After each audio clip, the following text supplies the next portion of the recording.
근본주의가 반드시 나쁜 건 아닙니다. 제가 늘 말씀드리는 게 근본주의라는 것은 자신의 신앙을 잘 지키는 거니까 좋게 생각하면 굉장히 좋은 거예요. 내 정체성을 확실히 갖는 거. 현대사회에서 근본주의가 문제가 되는 게 뭐냐면 이 근본주의라는 사람들이 자꾸만 자기의 삶의 방식을 다른 사람에게 강요하는 게 문제가 되는 거거든요. 그리고 현대적인 삶 속에서 내 신앙을 반성을 하고 거기에 대해서 현대적인 삶 속에서 뭔가 새로운 해석을 찾아야 되는데 그냥 과거의 경전의 텍스트에 함몰돼 가지고 그대로 쉽게 말하면은 그대로 하겠다라는 게 문제가 되잖아요. 근데 그게 강경히 강력한 곳 중에 하나가 이제 이슬람 근본주의자들인데 이들이 근본주의를 해가지고 나는 우리 이슬람 신앙의 근본을 지킬 거야.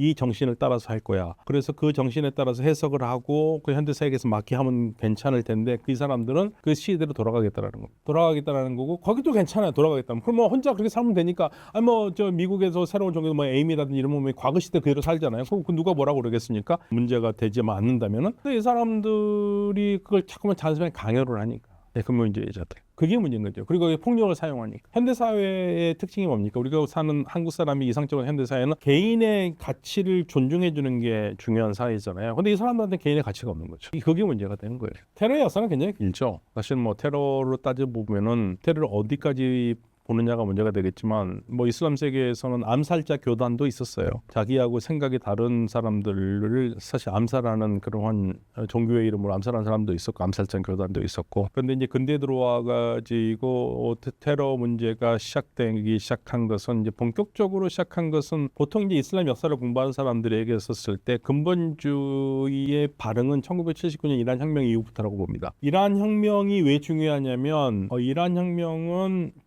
종교적인 사상으로 국가를 완전히 바꾼 거잖아요. 이건 근대에서 있을 수 없을 거라고 봤던 상황이 된 거거든요. 그러면서 이슬람 세계에 있었던 근본주의 사상이 발흥을 하기 시작했고 그리고 그거를 본격적으로 전 세계에 투사하기 시작한 게 아프가니스탄에서 있던 전쟁이에요. 그래서 근본주의자들을 정치적으로 가장 잘 이용한 나라 중에 하나가 미국입니다. 그러니까 냉전 시대의 산물이기도 해요. 냉전 시대에 소련의 야욕을 꺾기 위해서 미국은 아프가니스탄에 침공한 소련을 무찌르기 위해서 소련을 무찌르겠다라는 사람이면 누구나 환영한다면서 무기랑 돈을 줬고 거기서 탈레반과 알카에다가 나온 거죠. 그러면서 이거는 제 말이 아니라 힐러리 클린턴이 미국 국회에 나와서 그 얘기했습니다. 우리가 지금 싸우고 있는 애들은 20년 전에 우리가 돈을 줬던 애들이다. 정확하게 클립으로 남아 있어요. 그 얘기를 계속해요. 그러니까 결국에는 냉전 시대의 산물이에요. 냉전 시대의 이 근본주의자들을 사실은 냉전 시대 소련을 무찌르기 위해서 키운 거죠. 그러면서 80년대 이후부터는 본격적으로 테러의 시대가 된 겁니다.